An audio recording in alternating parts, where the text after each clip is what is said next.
Hello everybody, I'm Matthew, also known as SamuraiHex, and welcome to the first episode of Zero to Hero FM24 edition.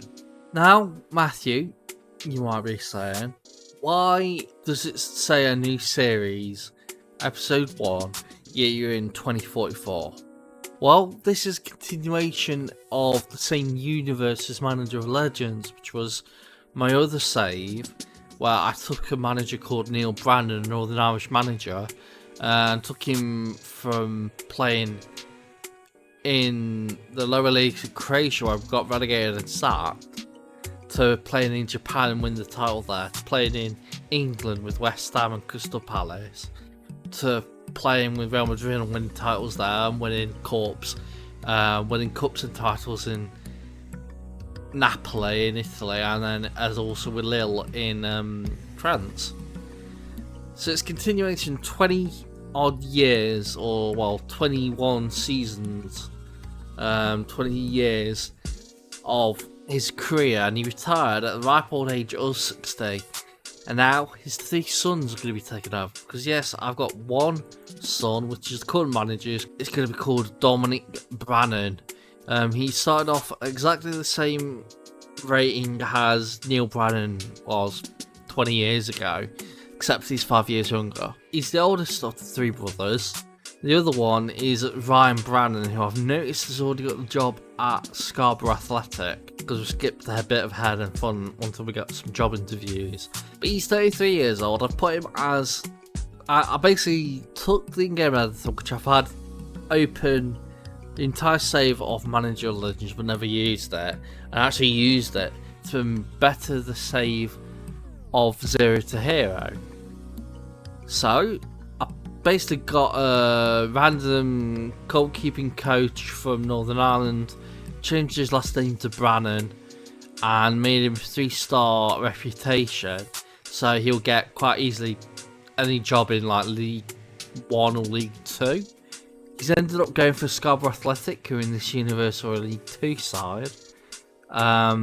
His brother, Callum Brannan, is still wanted. But because I've already done this part officially already, and zoomed a bit further ahead until I got a job, I can officially say that he joins Solihull Moors, who at the time have just got promoted from the Vanarama National League in the playoffs. So he goes from... They're both starting League 2 basically. We have a harder start, starting lower down, with no rep and no coaching qualifications, while both of these 2 managers, the 2 brothers, have Continental A licenses. So yeah, the basic of the aim is a Zero to Hero Journeyman, which is, if you don't know, I've done them in previous years but not started one this year yet until now.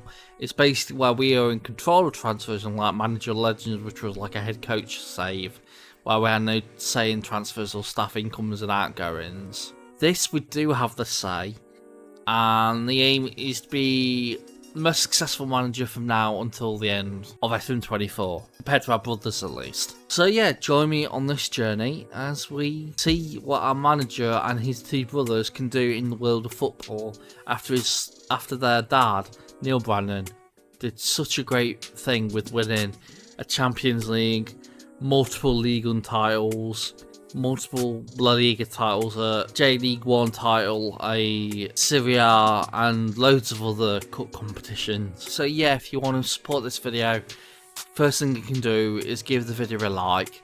And if you are someone who's just found this channel out because it's a new series, because it's a new start, and you want to go and subscribe, hit the subscribe button. And whether you're a return viewer or someone who's already been a viewer and subscribed for a while, you can hit the bell as well for push notifications so you never miss an upload. And for someone who has just found this channel out, while you're waiting for these videos to come out, why don't you go watch all the Manager of Legends? I've also got an Arsenal save, I've got a Derby County save, I've got Tactical Masterclass where we use either my really bad creative tactics or community made tactics and see how they do in a Let's Play environment, which is like a Road to Glory, a Journeyman, and like a tactics test. So if that interests you, go check all them out as well. But yeah, let's get into the proper episode. So, Dominic Brannan, hardly any reputation. Callum Brannan will go to Solihull Moors. No, it doesn't say that yet, and currently he's only wanted by Wrexham. So I think Solihull's Moors manager hasn't yet left.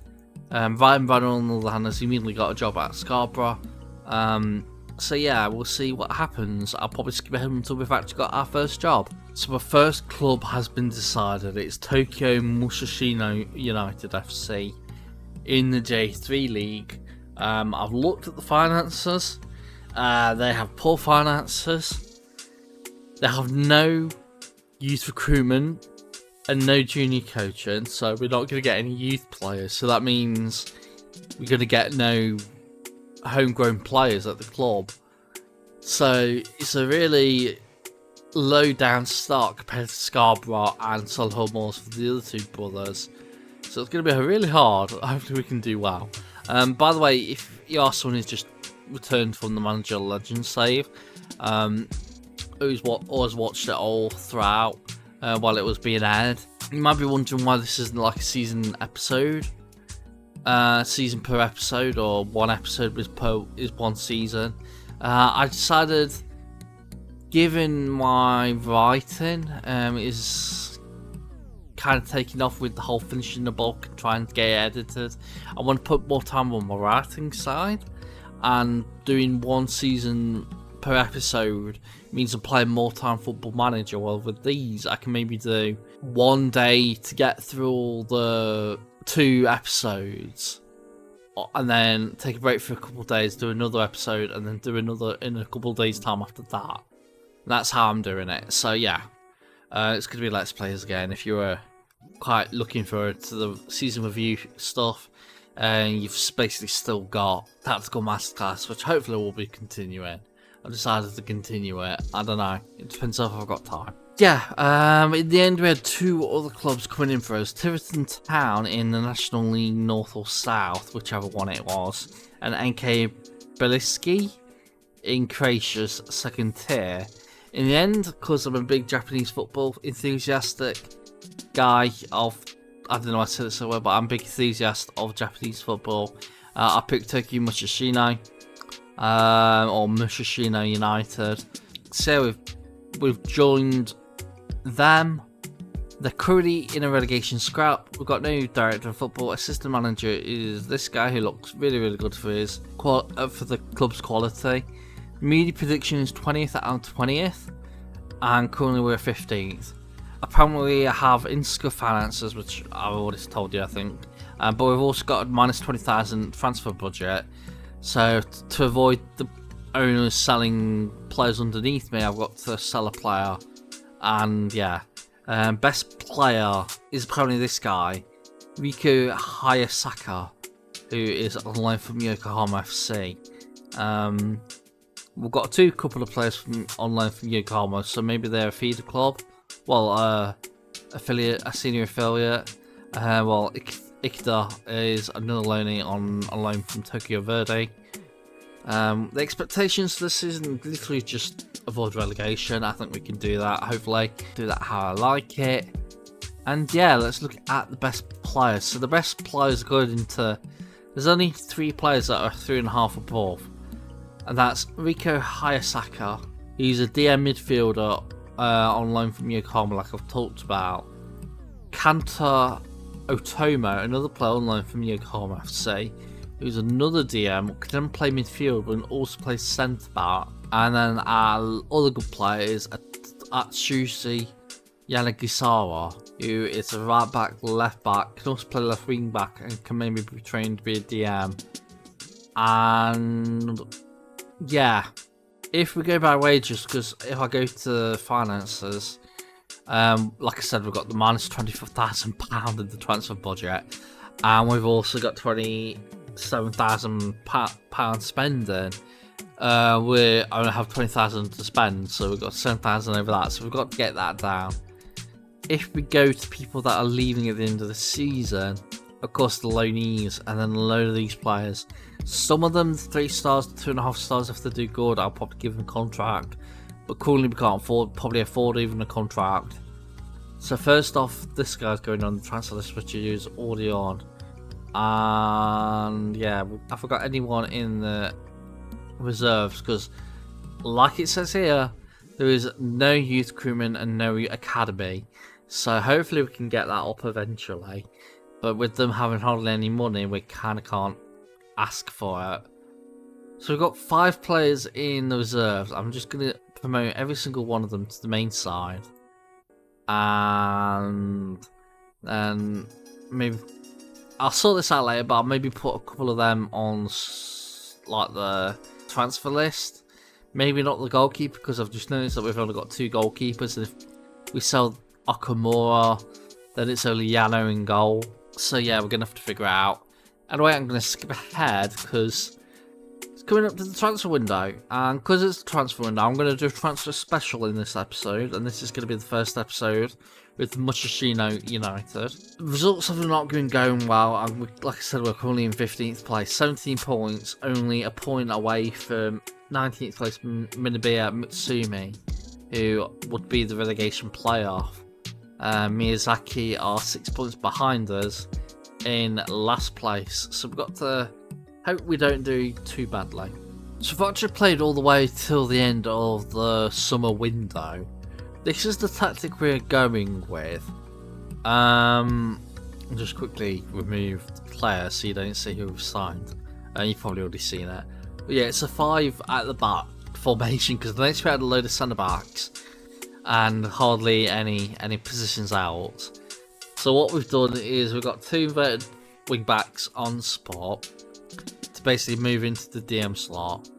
2 wide centre backs on spot, which will be basically become the left back, far back, and both playing defender on defend. 2 segundo volantes on attack, which is like the best position in FM24 and best role. So they will go up and try and score some goals. Got deep line forward on attack, 2 wingers on attack, custom wing play, balanced, load of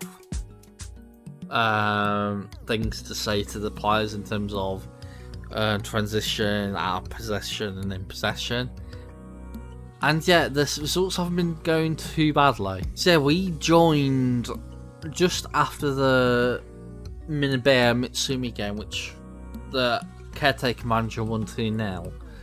After that, the first game of our season as a manager and first game of Dominic Brannan's managerial career was a 1-0 victory against Sagamihara.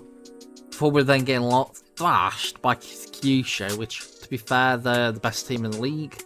I think they're first or something like that, or the 4th. And they were first at one point. At that point, so yeah. FC Ryukyu, we also won 1-0. Akita, we won 3-1. Drew 0-0 with Nagasaki. Mariasu, we won 1-0. Imabari, we lost 3-1. Ihime, we drew 1-1. And yeah, we got up to a game against Nara, who are that team I always said I would like to manage with Neil Brannan. So will Dominic Brannan will ever go to them, who knows. But yeah, I remember that, if you don't know, they got promoted with us when they got relegated in the first season, came back the 3rd season, and in the 3rd season got promoted in 2nd place and gave us quite a run for our money as Nagano, who I've got all written down here in these bookmarks. I can easily see how the clubs are doing and all that stuff. Callum Brannan, let's just see how he's doing. He's won 1, drawn 3, and lost 1 with Solihull Moors. And good old Ryan Brannan has won 2, drawn 1, lost 3. But on the other hand, we've won 4, drawn 2, lost 2. But yeah, transfer. So we had hardly any money. As you can see by that, we still have hardly any money. We've actually got a bit more on the wage budget because we've kind of moved it all up to the wage budget for that. Kind of said, you know what, we're gonna give ourselves more wage budget because we sold a player. As you can tell by the non-negative transfer budget and me getting an achievement quite recently that I hadn't got an achievement for this entire game yet. But yeah, wage budget's gone down and gone up because of sales. So first off, let's just look at the sale. Atsushi Yanagisawa, who was probably our only good player, our best player at the club, Now, he came to me almost immediately after the game started with us joining Musashino, and he said he wanted to explore his options. So there's a trick you can do before you go into that conversation with them, or you can decline it. You can go contract, approach to give a contract, and we were like, okay, we'll agree to do that. I couldn't give him any money because we had so little money. He was on like 1,400 or something. I could only offer him at the most £200. And so he was having none of that, so he rejected it, and then he had the exploring options at the end of the contract. And I thought, with hardly any money in the bank, we're in secure finances. He was worth £200,000 at the time. If we could get that max money in £200,000, or at least, well, I think it was 250 or something. But if we could get at least £200,000, it'll do us good, and it'll get money off the wage bill. So, we put him on the transfer list. He got unhappy, but then Eindhoven came in with £200,000. We accepted it, and he's gone to join them. Now, he's our best player at the club. It was our best player at the club who we actually owned. So it's going to be a big loss. But he had played a couple of games under me, and he hadn't really said, oh yeah, he's a good player. So I think £200,000 for him in a team that is in financial struggle, it's worth it. And we got other players that can play left back and right back and all that stuff. Actually, we've got quite a few of them, to be fair. We've got one Aloni, one only can play, two that can play right and left, and then some more that can be right and left. So we've got enough positions, enough players that can fill his position up. Maybe not as good on the star ratings, but maybe better on the form, who knows. But people that joined us after that. So Shingo Kimura joined us from Yokohama, who are our senior affiliate. He comes in as our main choice right winger, where he's played 8 times so far, scored 1 goal and got 1 assist. Yohei Takahashi, our left winger, also from Yokohama. He's played 10, scored 2 and assisted 1. And Evgeny Bobrovsky, who is a Russian South Korean player coming in on loan from Suwon Blue Wings in South Korea, centre back, and yeah, he's played 6 times, scored, got 1 assist, and got an over 7 average rating. So he looks a really good player. So I'm really happy to have signed him. But yeah, these are the players that I would do for the rest of the season. So that is the end of this episode. So if you've enjoyed our first ever episode with Zero to Hero in FM24, our first episode with the new manager in Dominic Brannan, if you join the whole aspect that we're fighting against 2 of our brothers that I created using the in-game editor, because the in-game editor can be used to make these scenarios, which I always think having it on is better than actually having it off, even though people moan at you saying you probably cheated or whatever. But yeah, I've cheated, but only to make the game more interesting for me. So yeah, if you're excited for all them, you're excited for a new start, I implore you to like the video, give these videos as many likes as you can. Comment a comment as well while you're at it, saying good luck Dominic at Musashino or whatever. Something like that. Just keep it nice and friendly in the comment section. That's all I ask. And yeah, subscribe to the channel if you're new. If you're someone who's just hit the subscribe button, or someone who's a returning viewer has watched all throughout to the end, hit the bell as well so you never miss an upload. You click the bell, click all. You get push notifications for whenever I upload or whenever I live stream and whatnot. I think you might also get push notifications for the short videos as well, I'm not sure. But yeah, I've been Matthew, also SamuraiHex. I thank you very much for watching this first episode of Zero to Hero. And yeah, I'll see you all next time. Hex signing out. Bye everybody.